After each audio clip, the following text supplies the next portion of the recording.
Hi viewers, welcome to Shaker's Bio Factory for NEET. If you like this video, subscribe my channel and click on bell icon to get notification. In this video, I am going to explain some of the general characters of phylum Platyhelminthes. In the name Platyhelminthes, flatty it means flat, helminth means worm. So some of the animals which having flat body, these are kept under phylum Platyhelminthes.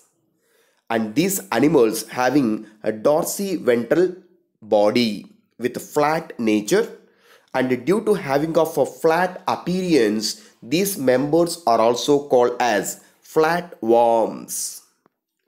Some of the examples for this phylum is Planaria. Taenia is also called as tapeworm because the body is very long and it look like a tape, so that this Taenia is called tapeworm. And Fasciola is also called as liver fluke because this fasciola, it can grow in liver of some cattle. All Platyhelminthes members having dorsiventrally flattened body. In their body, the upper surface is called dorsal side and lower surface is called ventral side.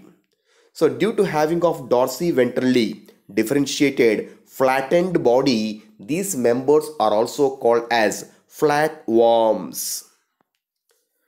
Majority of Platyhelminthes members are endoparasitic in nature and generally present in animals along with human being also.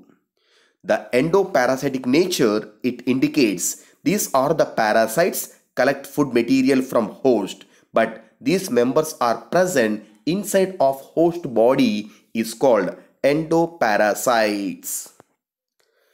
All these Platyhelminthes members having flattened body and it shows bilateral symmetry. In previous phylums, all the members having radial symmetry, but it is the phylum having bilateral symmetry. This character, it will continue in next phylums. This flattened body can divide into two equal halves with only one plane which is passed through their central axis. Along with this, it is the first phylum showing triploblastic nature. During the development, most of the parts of their body are developed from three germ layers showing triploblastic nature.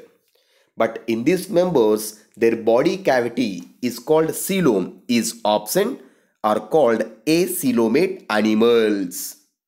And it is the only phylum showing organ level of organization. But in remaining phylums, there is no such character. The presence of organs level of organization is the most important characteristic feature of Platyhelminthes members.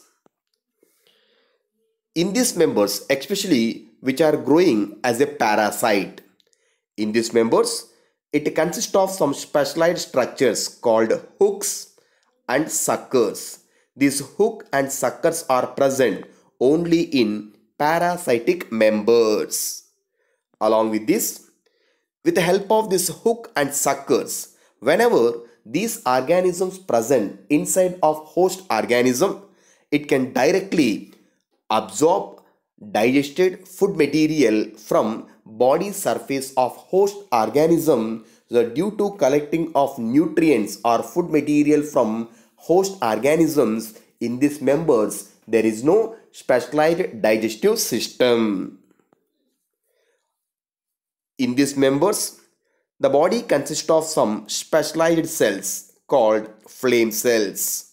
These flame cells generally helps to regulate osmosis. It is a osmoregulation in function, but the main character of these flame cells is excretion.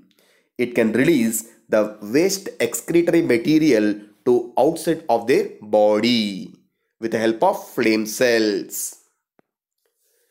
During reproduction, in these members also, the sex is not separated. That means a single organism having both male and female reproductive organs. Even though both male and female reproductive organs are present in single individual, it always prefer cross fertilization. Can transfer the male gametes from one organism to another organism for cross fertilization.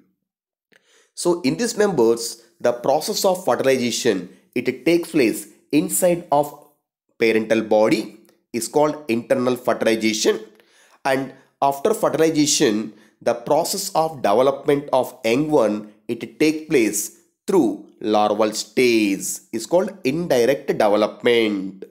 In this way, the Platyhelminthes members can perform reproduction with the help of reproductive organs. But along with this, one of the most important characteristic feature of Platyhelminthes, especially Planaria, it shows high regeneration capacity. That means the Planaria is a flatworm, they having flat body. So due to any reason, if their body is breakdown into many pieces, and each and every separated piece, it have regeneration capacity. So every separated piece or fragment, they have ability to becomes into a new individual.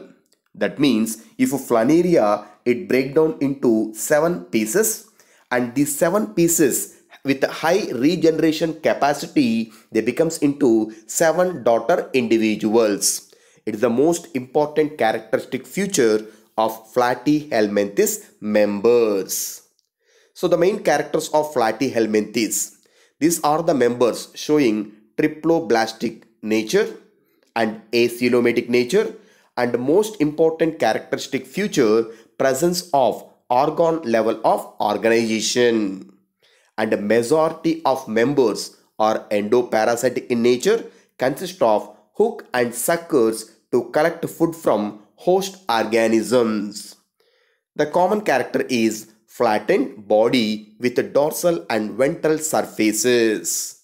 So these are the general characters of phylum Platyhelminthes. Planaria only have high regeneration capacity. With the help of this nature, one single individual can produce more number of progeny within short time. Thanks for watching.